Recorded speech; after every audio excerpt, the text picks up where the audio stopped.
Welcome back, everyone. We're back with Tales of the Wrestling Tapes, and I'm your host, Eric Brown. We're back again with Money in the Bank. We're not talking about the full show, we're talking about one specific match: Roman Reigns versus Edge.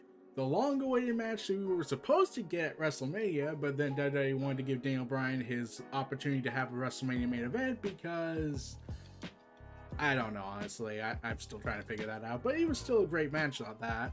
But yeah, this storyline has been something we wanted to see for a while, and now with Roman Reigns being as over as humanly possible because, well, it's Roman Reigns, the tribal chief, and Edge is now back to being a face for unexplained reasons.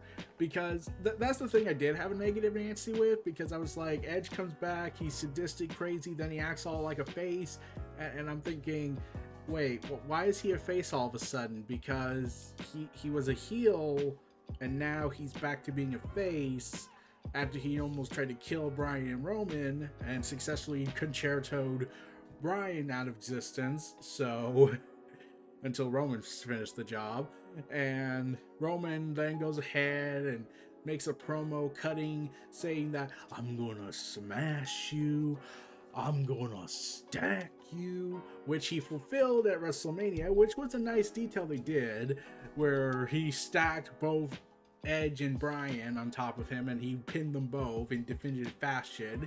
Yay, awesome moment. They even made a shirt dedicated to it, so that's selling well, I think, on the WWE shop. So kudos to them there for getting it right. Like I said, as much as I love AEW and all these other promotions with their Forbidden Door saga, I also do think Roman Reigns is an example that if WWE was allowed to themselves to try more with all their roster, they gave them this kind of effort with Roman and the others, we probably wouldn't need an AEW to come around, because then a lot of people would be doing pretty damn well on the shows and the content would be much better. I'm like, there would still be push issues because you can't have everyone on the show, but at least they'd be trying more on that. But like some people like to say, when WWE really tries, they can be the best in the world at what they do. I know, not a popular opinion, but it's my opinion.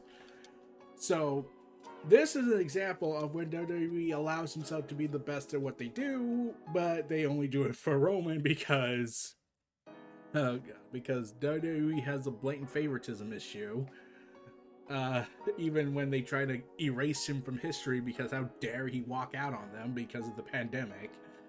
But Roman and Edge had a very good feud going on for them for the next couple of weeks when he made his comeback, where he reflects on what he had done. He doesn't talk about Daniel Bryan because, according to the WWE canon, Daniel Bryan no longer exists unless Roman and Paul Heyman say so, in which case then it's perfectly alright.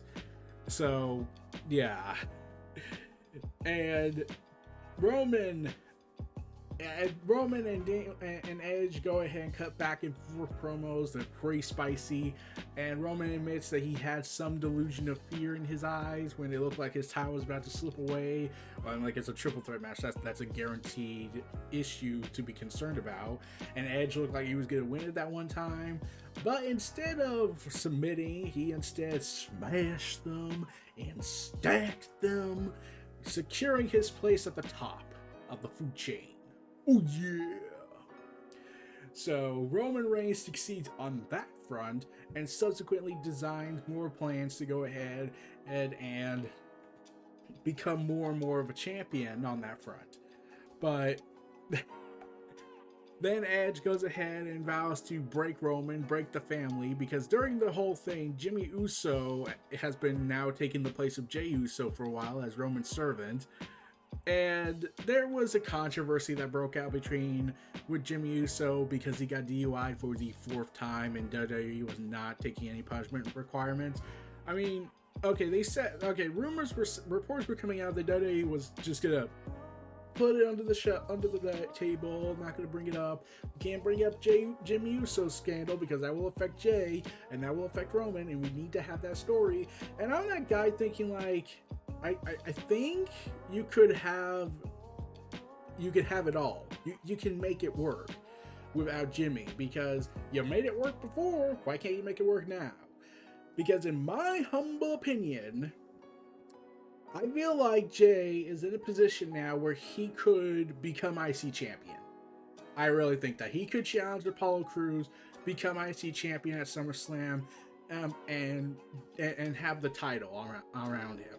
He can have the title. He can run with it. I feel like Jay can run with it. You don't need Jimmy for this. You could have him be getting the help he needs, that he so desperately needs, and Naomi can, not deal with fans going ahead and blaming her for Jimmy's mistakes, because there is no evidence to back that up, that Naomi has a role in this, than, being the wife trying to help him. But, we have no evidence to back that she's manipulating events and getting him in trouble and making him drink his demons. And I'm like, that guy who's like, you have no evidence. There's no proof. If WWE, and I'm pretty certain they're not gonna prove it. I'm pretty sure they're not proving it, because I'm pretty sure there's no proof to it. So unless you can find evidence to suggest that, and that means being very invasive, so no doing that. But yeah, there's no proof or evidence to suggest that Naomi's the cause for Jimmy's mistakes. So far, it looks like Jimmy Uso is the one causing the mistakes, because this is his 4th DUI, and I think this happened before he got married, or at least twice. At least I think. I don't know. I don't really go much into the wrestlers' personal lives unless they show it on TV. And I was also worried that they would bring it up on TV because, WWE likes to exploit Jeff Hardy's addictions when he recently had a relapse. So, yeah, that didn't help much. Yeah. So, Roman Reigns has gone ahead and decided to clean up Jimmy Uso's mess and reunite the family. And here's the thing I pointed out on Twitter. I pointed out on Twitter that, there's something very familiar about all this stuff. With Roman hugging the Usos, reuniting the family once more, or in the face of the SmackDown roster coming against them. I was thinking, wait, isn't Roman Reigns' idol Bret Hart? Yeah, I rewatched the Bret Hart reuniting his family in '97 with the Hart Foundation with Owen Hart and British Bulldog, and it kind of mirrors it. I was going to say that Bret Hart's segment was better because they go more personal in their matters, and Roman Reigns is just like, we can dominate, we can take over the world, join me, and together we can rule the galaxy as tribal chief bloodlines and whatnot, and they hug it out. But Bret Hart's is more personal. He goes ahead and brings up how he's been there for British Bulldog, he's been there for Owen Hart, and I was thinking to myself, I think Roman wanted to do this. He wanted to have his own kind of Bret Hart moment when they all turned heel and reformed the Hart Foundation. I think the other thing that was missing is the fact that they didn't have a full-fledged match or a match going on, and then Roman Reigns breaks it up. I feel like that's something that was also missing, but that's just me. But the thing I also noticed that Roman and Bret Hart give kind of the same expression of this dark this dark moody atmosphere to it. I feel like they had the same expression on their face. I actually thought that was pretty good. So they reunite their respective families and are ready to take over the wrestling business. Or the WWE, because WWE doesn't like to acknowledge any other company unless it's out of business, or they're not much of a threat to them, or they're not a threat to their established quo. And sure enough, Edge seeks out to dismantle the group along with the Mysterios because they're at war with the Bloodline, leading to a 6-man tag team match between the Bloodline, and Edge and the Mysterios. And Roman Reigns and his team get the victory on them, and Edge goes ahead and tortures Roman, and Roman taps out, much to Roman Reigns' obvious frustration as Paul Heyman continues to show gasp and storytelling elements of horror. Oh god, it's so fun. It's just so fun. This is the best thing Roman has ever needed. Paul Heyman working with him, the cutthroat skills on the mic, and what happened after Money in the Bank, oh, that's going to be more interesting. Oh, man. So, as I was going ahead and saying, this whole debacle heading into this match is based on that fact that Edge almost beat Roman. So they used the chair thing that happened. I'm pretty sure that was all an accident. So they were like, okay, let's just make it a thing. And this leads into, honestly, I'm gonna say they kind of. I'm not saying they were going for, in terms of the wrestling style, but in terms of length, a New Japan length matchup. This match lasted for 33 minutes, but it's more slow paced, like trying to build itself up to high moments, and the crowd is just so invested in this match. The crowd is really invested in this. I'm really loving this crowd again. Like, I'm glad the crowd's back. I'm hoping all safety precautions are taken and the pandemic is further killed off in its way, and we will never see it again unless something else happens, and in which case we're all screwed. But the crowd is now cheering for Roman. They're saying, "Let's go Roman, let's go Edge, let's go Roman, let's go Edge, let's go Roman, let's go Edge." And Roman just seems confused, like he can't imagine it, because, and you kind of understand that point, because Roman Reigns for a long time was booed after his run with the Shield, and when he came back after his hernia injury, yeah, and like I said, there was a time when Roman being a face, he was cheered, and this was after the Shield, but then when the hernia injury happened, they had to rush everything, and Roman's push came at the wrong place at the wrong time, and even made worse when Daniel Bryan came back. And while I still stand by the idea that Bryan shouldn't win the Royal Rumble that year following after his return, because he had just come back from neck surgery, which means you got to count that Brock Lesnar is a wrestler that does German suplexes on the neck. You kind of have to be like, we don't want to do that, no matter how tempting WWE might be of that idea at the time. But because they have this weird fetish to go ahead and like have the heel target the injured area of a recently repaired thing. So yeah, it's just that. But yeah, this match is a very slow-paced story. It's Roman and Edge trying to duke it out. Roman with his strength, Edge with his strength, but Edge realized he has to be a little bit speed and tactical with it, because Roman's more brawler based and has more muscle with him, and especially age, and especially he's younger, and therefore he has more advantage. And since Edge has been out of the game for 9 years, and now going on out of the game for 9 years, and then after he got injured with his torn muscle, he had to wait another year. He had to be gone for another year. So he has a 10-year window of no time, whereas Roman has a lot of time on him. So Edge has to use his experience to his advantage, technical wrestling and speed, in order to counteract Roman's brute strength and raw power. And this match was awesome. Like, and there were times you really thought that, like, and I was like always worried about Edge getting hurt, but yeah, Edge delivers everything. He delivers everything to this. He and Roman tore the house down this match. And as this match kept going and going and going, and Edge gets the crossface with the chair pipe that he takes from that Roman tries to use on him, but Edge manages to avoid. The Usos come out to try and help because they won the tag team titles on the kickoff, but the Mysterios save the day, and Roman starts to tap, but there's no ref. So yeah, Roman manages to escape it, but everyone's out. Everyone's down and out.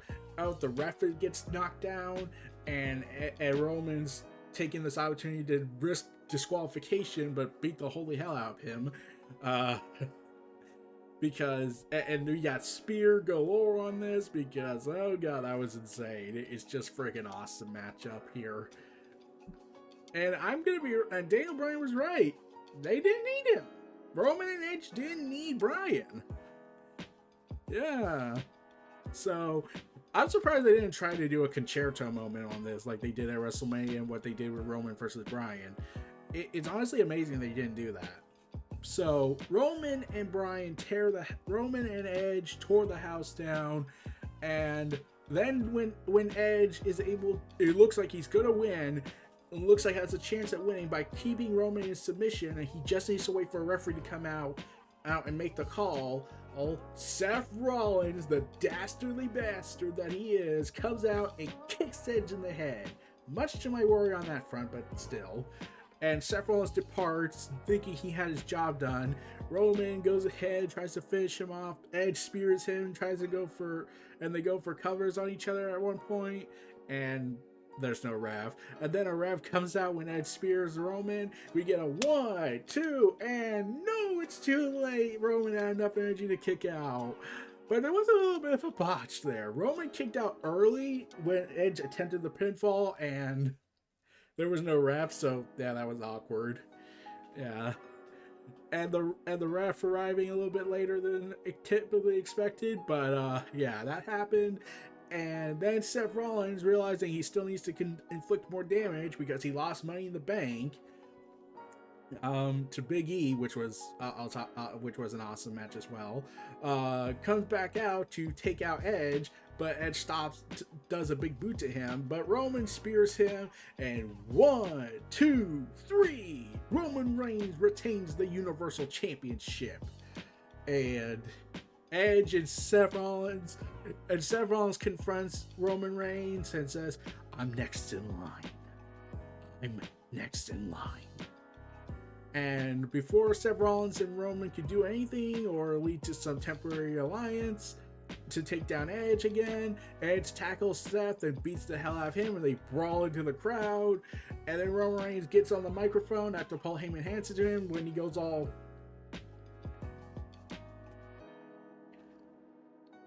now the whole world can acknowledge me.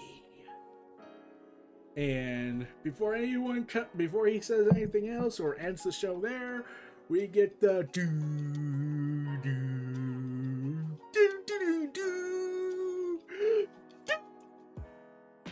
And his name is John Cena. He comes down, he's absolutely crazed with the crowd erupting in joy, and Cena gets in Reigns' face, and then Roman Reigns is just staring impassively at him, and then Cena just goes in and does, "Seriously, mate?" Much to Roman's annoyance, and then poses with the crowd and ends the show on a cliffhanger. So WWE probably looked at Slammiversary and was like, we need to end on a cliffhanger. So, yeah, that happened. I'm excited. We got John Cena versus Roman set for SummerSlam, obviously. John Cena set for a promo on Monday Night Raw, not SmackDown, so they're clearly trying their best to sell tickets, probably, instead of just letting Cena be on SmackDown. But, okay, there's a nitpick I want to make about this. Part of me kind of was mad at John Cena's return because this only invalidates his loss to Bray Wyatt to an extent. Because here's the thing, if it was just Bray Wyatt, The Fiend versus Cena in a regular match and The Fiend kicked his ass and won, fine. But here's the thing, they instead had Cena be in a Firefly Funhouse match, be teleported into another dimension, and probably be psychologically tortured for eons and eons, when really it's just a year, and no explanation yet. I'm pretty sure we're going to get an explanation on Monday Night Raw, but hopefully, or Bray Wyatt comes back and they redo the match and Cena defeats him, because of course they would do that. But it just feels weird to not have Cena be different. I mean, really look at it from the story of Bray Wyatt, the Fiend character standpoint. Now, this isn't me saying it. This is WWE that said it. So when the Fiend beat Finn Balor came back and he turned into the Prince from his old NXT days. I mean, from his old New Japan days when he formed Bullet Club, where he starts to say, "My future will be my past," and whatnot, saying he's the Prince again. But we never get an explanation why he suddenly came to this. It's just left ambiguous why it was like that. And people started speculating when Bray Wyatt defeated Bryan and The Miz, and they started reverting to their past selves. Bryan more so turning into a hybrid of the American Dragon and the Yes Movement. So there's that. But we didn't get a confirmation with this until when Braun Strowman was feuding with him. And after the Swamp match, Braun Strowman came back and told Alexa Bliss, who also was a victim of Bray Wyatt's powers, Beak said, "Everyone who comes in contact with the Fiend changes." So this isn't us making hopeful lore information. WWE publicly stated whoever fights the Fiend or comes in contact with him will change. Seth Rollins changed, Finn Balor changed, The Miz changed, Alexa Bliss changed into a way that a lot of people are starting to hate more and more. Braun Strowman changed. Randy Orton now has changed into a bromance has now a bromance relationship with Matt Riddle, which is kind of hilarious and telling. So they clearly established that everyone changes when they fight the Fiend or have an encounter with the Fiend, but John Cena still looks the same.